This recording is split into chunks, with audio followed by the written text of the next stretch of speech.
Hi everyone, Crista Cowan here with another episode of the Barefoot Genealogist. It is time for a What's New at Ancestry episode.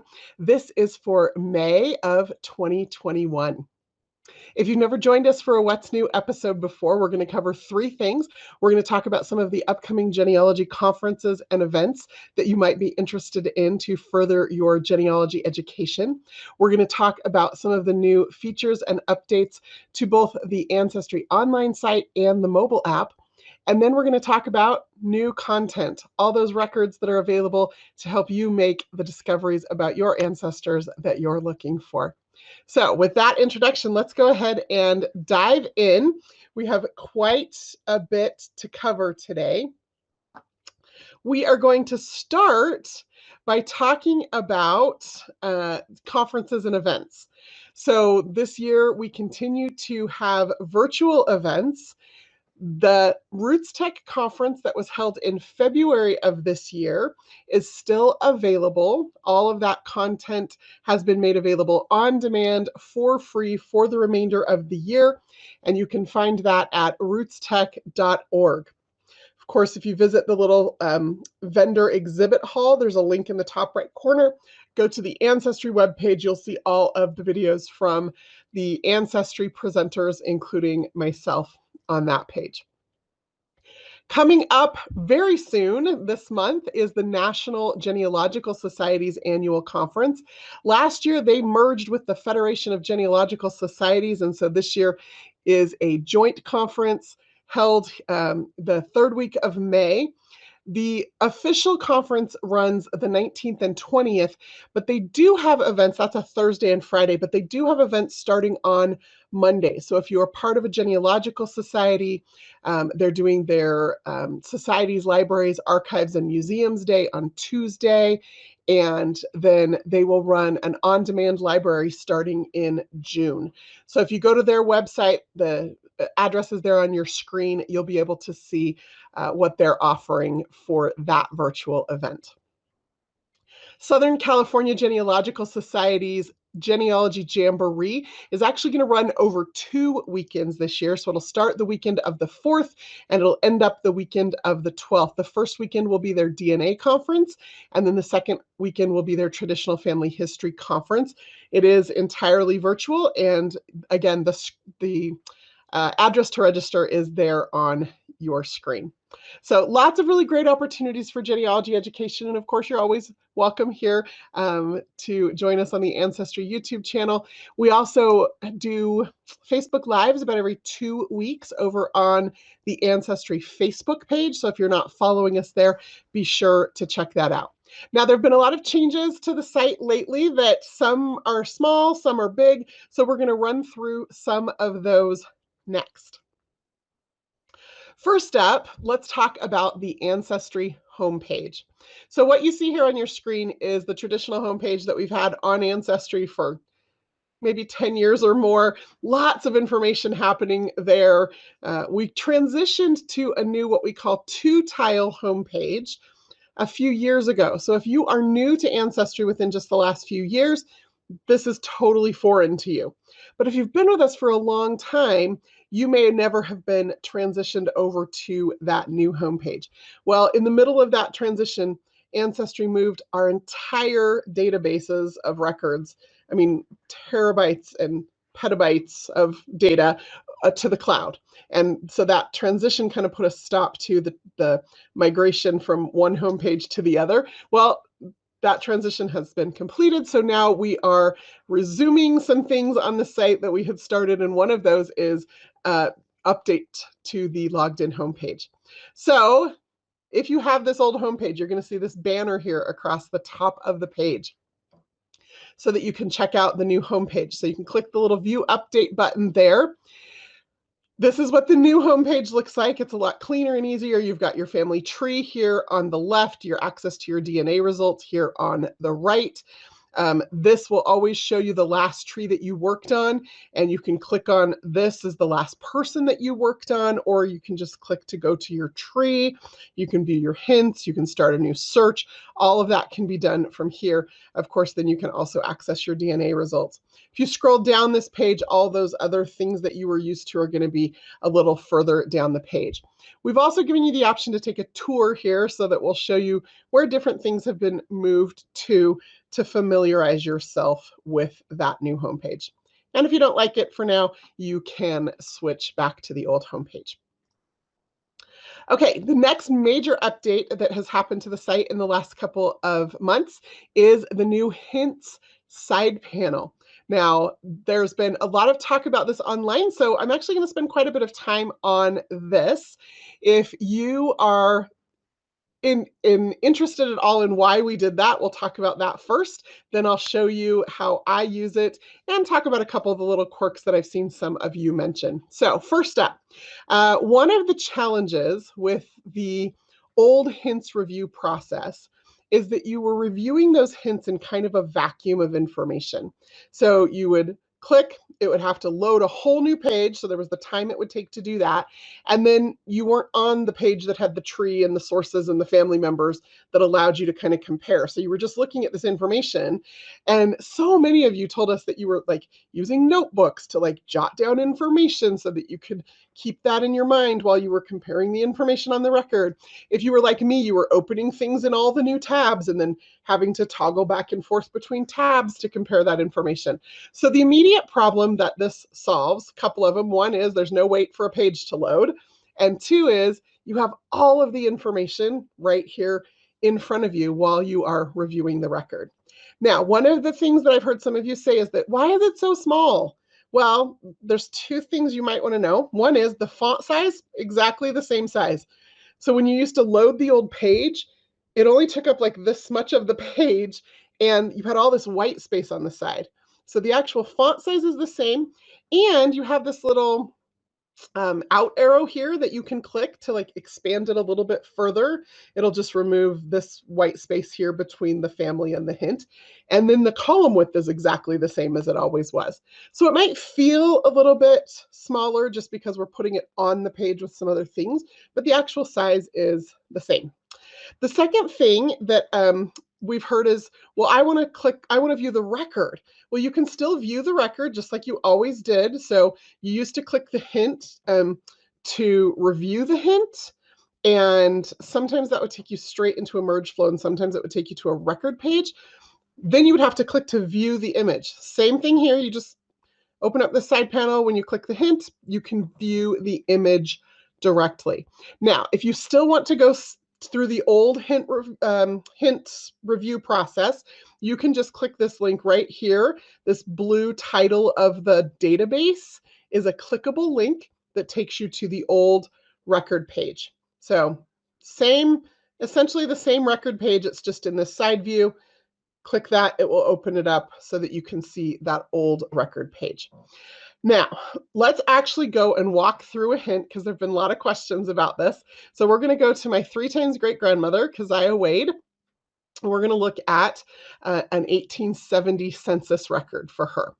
And I'm going to click review. And what you're going to see is that side panel pops out over here.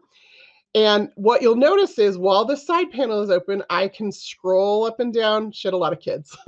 I can scroll up and down the family members. I can see who her parents and siblings and spouse and children are. I can click over here to the facts tab, and I can see what records I've already saved for her, what information I know about her in this facts column. I can go to the gallery and see what additional information I have about her there. So I can fully navigate around my profile page in the tree while I'm reviewing the hint. And that's so important to be able to compare the two, so that you're not just saving records that might not even be for your family members. Now, I'm going to expand this a little bit so that you can see what happens, right? So I expand it, and then this is the same column width as it was before. If I'm over here on my hints tab, same thing, I can expand it in and out, and I've got some independent navigation between these two tabs. So that's an important thing for comparing information. At this point, it's pretty much just like it was before, right? So once you reviewed the hint, you have the opportunity then to say yes, no, or maybe. If there's an image, I'm always, always, always going to want to view that image. Now, I often open it in a new tab still because I want to be able to toggle back and forth between what was indexed and what's on the actual image. If you want to just click it, it will just open it right there as a popover, and you can review the image there and then close it and come back to this merge process. However that works for you. If you come directly to the image, you can click yes, no, or maybe here, and you can go through your review process that way. Or again, just close the tab and come back to this screen. Now, just like always, every name on that record is a clickable link. So I can click any one of these to rotate the record. You just always want to make sure that whatever name you click, that the primary person on the record you're viewing is the same as the person whose profile page is. So you don't want to save a record, for example, for one of her children to her, even though she's mentioned on that record. So you always want to make sure that the record that you're saving and the profile page that you're on are the same. Another great reason why I love this side-by-side view in particular. So I'm going to say I've reviewed this, I've reviewed the image, I'm going to click yes, this is her, and now it just walks us through that merge process. The coloring is a little bit different, but information is mostly, or the process is mostly the same. I can edit everything, anything, just like I could before. I can either click edit all and it opens every field for editing, or I can click on any field that I want to edit and it will just open that single field. So that's a little bit different. It used to be kind of just all open. Now we're compacting the information just a little bit, giving you control over whether you want to edit one field or all the fields. Okay. I can also save information. I can decide what I want to cite as a source and what I don't. So for example, this record has her name on it. Yes, I want to use this record as a source citation for her name, even though there's nothing different on this record. I'm going to scroll down here. I have a more complete birth date than the birth date that was on the census record, obviously, but this census provides is a source or evidence for that, so I can add that. If I want to copy the information from the record into my tree, I would just check this box here on the left. If I want to then use it as an alternate and not overwrite what's in my tree, I can also do that. Now, I'm of the opinion that people were only born once. They should only have one birth date in a tree. And then I just add all of the evidence that I use to come to the conclusion about the date in my tree as sources for that. I don't add all the birth dates as alternates. I think, A, I think it's cluttery, and B, I don't think it's a very clean genealogy practice to get into. People will have lots of residents. They may have multiple marriages, but they only were born once and they only died once. So I only list those in my tree once. I just make sure I save that source citation. Now, this is a new piece of information that it's saving to my tree. And again, this is the same process we went through before. I'm just showing you kind of at a little nitty-gritty detail about it. If this wasn't a new event, I can click this not a new event and select a fact already in my tree to attach it to. And then it's going to show me that just the other family members in case I want that information. When this is expanded out, it kind of covers that up a little bit. And so I can still see that information. Now I'm going to save that to my tree. And then if I want to, I can come in here and add a little bit of a hint evaluation. The name's right, the relationships are right, the dates are right, the places are right. However, you don't have to do that. I do that just so that when I review hints or when somebody questions something in my tree, I can go back and just jump right back into kind of my headspace when I was doing that. So that's the new hint feature. Now, one of the things you may have noticed, we get asked this question a lot. You might be surprised. On this record, there are lots of other people listed. In fact, this is a daughter of hers that was, I think, newly widowed. This is another daughter. This is a grandchild. This is a grandchild. Grandchild, right? So why did it only add to her? Well, here's why. Prior to 1880, So 1850, 1860, 1870, those censuses list every person in the household on the record, just like you see here, but they do not list the relationship of those people to the head of household. Now, I know those relationships only because I've already done this research and already figured that out. But when I'm saving this record, A, I don't always know those relationships, and B, the relationships are not expressly stated on the record. And so a computer, the Ancestry computer, doesn't know how to link that to those people. So for the 1850, 60, and 70 censuses, you do have to link them one at a time to each person. From 1880 on, the census lists the relationships to the head of household. And so it will just, the next screen after what you just saw in my hint review would then say, okay, now who in the family do you want to also link this record to? And I could walk through that same process for them automatically. But prior to 1880, that information doesn't exist. So the way that I do it, I just come in here, once I've attached the record to her as the head of household, I'm going to open this in a new tab, and then I'm going to click on the next person in the record, which is her daughter. And I might even do this. Let's get really crazy. I might even go through and just open in a new tab every one of these, because then what happens is I can save this record to Lucinda. And then when I'm done with that, I can close that tab. And then I can save it to George. And when I'm done with that, I can close that tab, and so on until I get right back to the beginning. So I know exactly who I've saved it to and who I haven't. And I find that that's the fastest and easiest way without having to use scratch paper to keep track of what the heck I'm doing.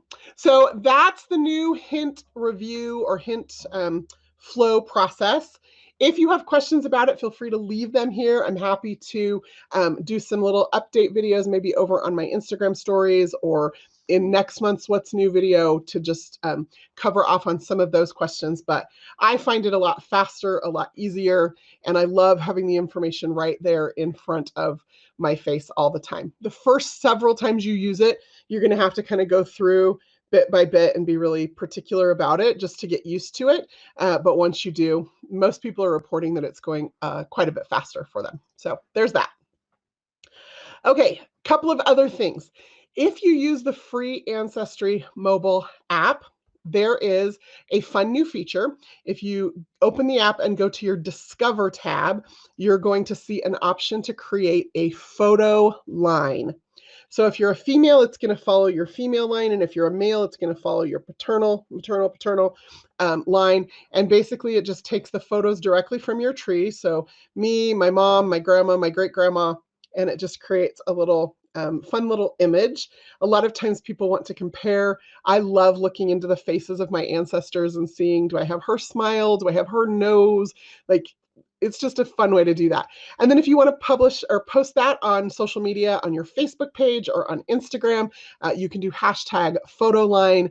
And please use the hashtag, because I will be following that hashtag and seeing what else pops up. And I would love to see some of your creations from that. So that's in the Ancestry mobile app only, and it is a free mobile app. So if you haven't downloaded it, it is available for iOS and Android devices. You'll want to take a look at that.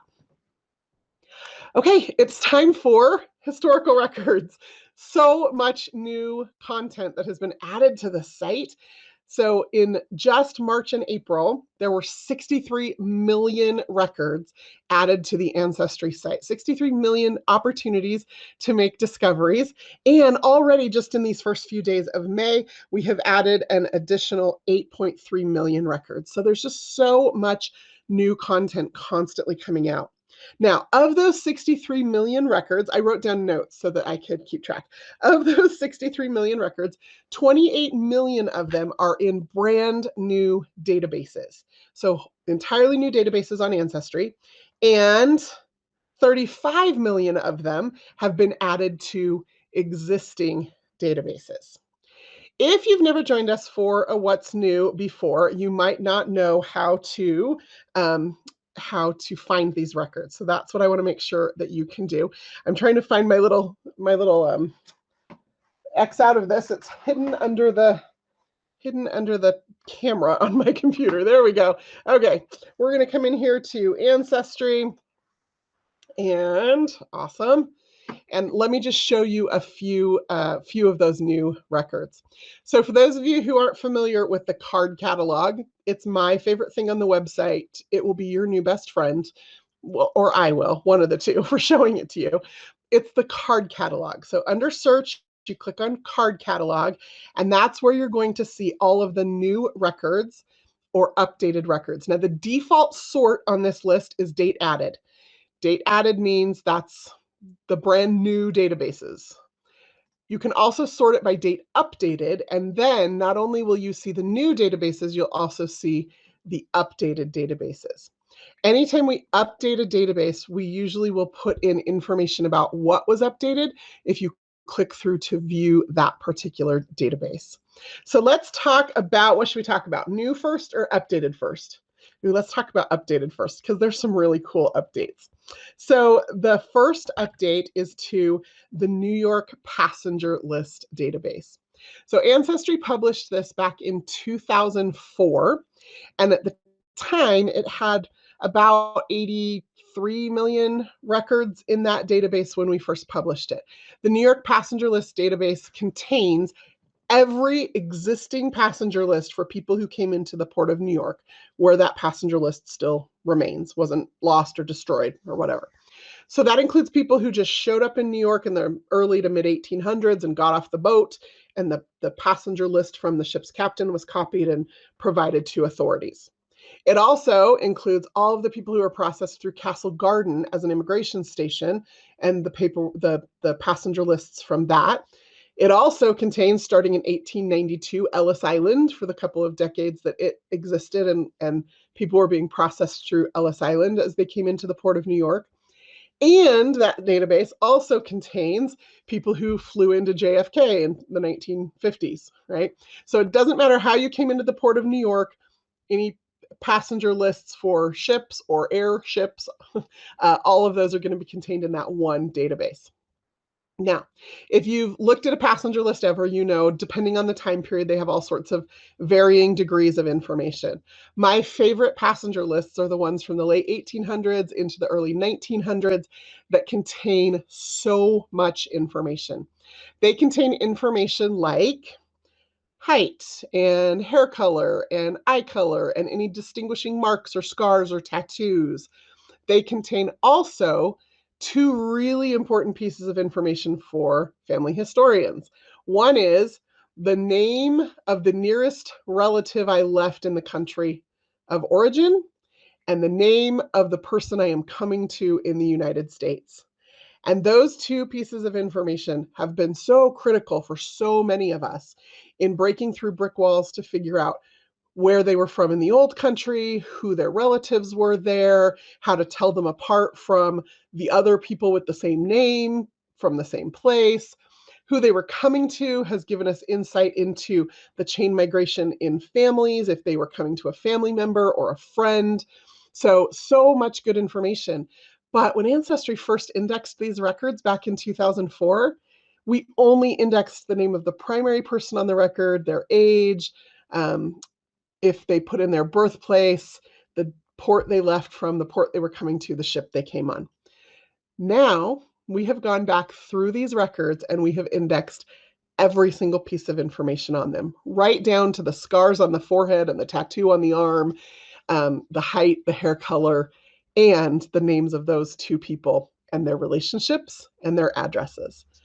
So what happens is, if that person is an immediate family member, like I left behind my father in Berlin, and here's his address, because it's an immediate family member, we've created a new record for that person, and it's what's called on Ancestry a rotated record, which means you could do a search for that father, and it would come up with a record. Now, the record in that case is only going to list him and his son that immigrated, and you might think there's not much information there, but as soon as you click on that son's name, up pops all the information about the record. So we've created rotated records for, make sure I give you the right number, for about 13 million additional people, those immediate family members of some of those 83 million passengers that came through the Port of New York. In addition to that, if the person on the other end was also an immediate family member, we would provide that as a rotated record as well. Now, about 9 million of the people listed, usually on the back end, but also sometimes on the front end, were not immediate family members, in which case we can't save both to the tree because they're not directly connected. So if this was a friend or an uncle or a brother-in-law, it'll still show up if you do a search on the New York passenger lists database, but that person's name will not show up in a global search. So it's a kind of a sub name to the existing record rather than us creating a new record out of that. Hopefully that makes sense. Again, as always, if you have questions, leave them here in the comments on YouTube, and I'll be sure to keep an eye out for those and answer those questions. So that's one of the biggest sets of records in an existing database that have been updated. Let's talk next about United States obituaries. So many of you know that last fall, Ancestry released a whole collection. I'm actually going to swap over here. I've got like 3 things running on a screen. Ancestry released an entire collection. There we go. Now you can see my face. We released an entire collection of obituaries connected to newspapers. So newspapers.com is a separate website owned by Ancestry. It has different search functionality. It has different image viewers. Like the experiences are very different, and they have to be because newspapers by its nature is kind of a very different thing that requires some different technology. Ancestry has some brilliant engineers and scientists and people who went through and created an algorithm that can read a page of newspaper and segment out what the articles are on a page of newspaper. And then there's another algorithm they created that could go through and read those newspaper pages and determine if this is an obituary or a marriage or just some random snippet of information or a news article or whatever the case may be.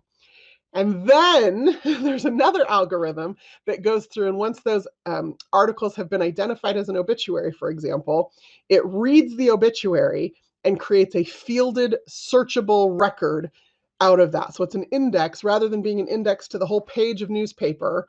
It's an index to that one article, and it'll list like so-and-so is the person who died, and this is their parents, and this is when and where they were born, and this is their surviving spouse and their surviving children. And there's an index now searchable on Ancestry to that. We did that last fall. I've got a couple videos out about that if you want to go look for those. But new newspapers come online constantly. So new newspapers meaning the newspapers that were published in the last 6 months, but also new acquisition of newspapers, of historical newspapers. So we continue to run those algorithms on any new papers acquired, whether current or historical. And what that means is that there were 16 million new U.S. obituaries added to the existing U.S. newspapers obituaries index on Ancestry. So some really cool new finds. Obituaries are a gold mine of information. And then the last updated record collection that I want to talk about is the 1939 register in England. So in England, at the beginning of the war, there was, it wasn't a census, it was a register that was created of individuals who lived in the country at the time. And because of privacy laws in England, many of those records have been redacted. So unless the government was officially informed of this person's death and they were born within the last 100 years, I think it's 100, it might be 110, there's a black line through that name or that record on the page. Some of you who've worked with the 1939 register are familiar with that. So what happens then is as updated information is given to the government, they can unredact those records and we can remove the black line. Okay, that's kind of the basic explanation. What that means is that the most recent update to the 1939 register includes 440,000 new records that are now unredacted, and that information is publicly available. So really great, great set of records. Okay, so those are the updated records. 2 new sets of records that I want to just tell you about quickly before we run out of time. There's never enough time. I could talk to you all forever, right? So the first one is the Denmark Census. So the Denmark Census was just released a week or so, or a week or two ago. It is 16 individual databases. So there were multiple censuses taken over multiple periods of time.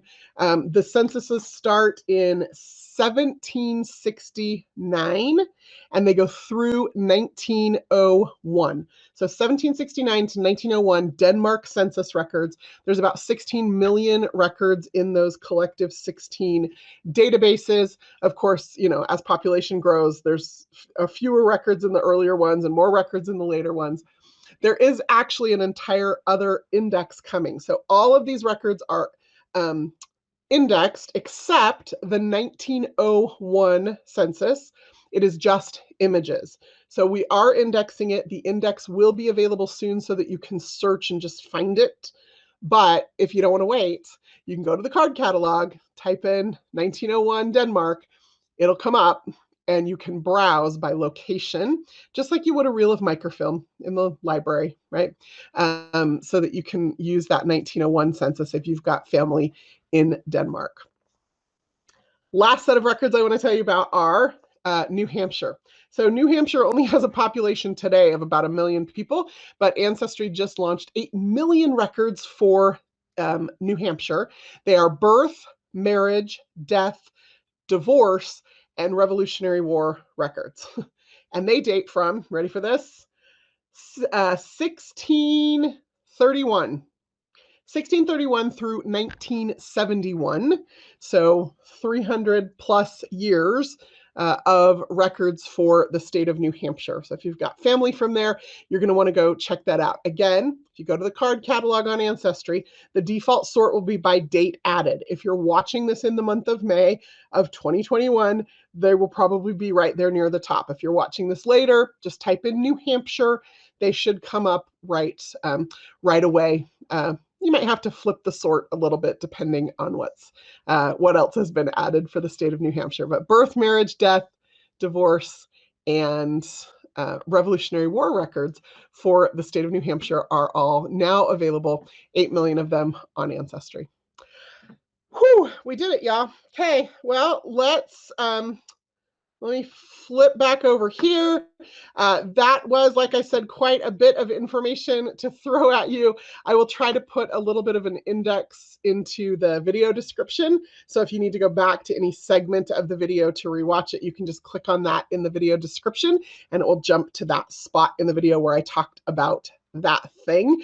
And if you want to share any of this information out, please use the share feature here on YouTube to share it with your friends or family or genealogical societies who might be interested.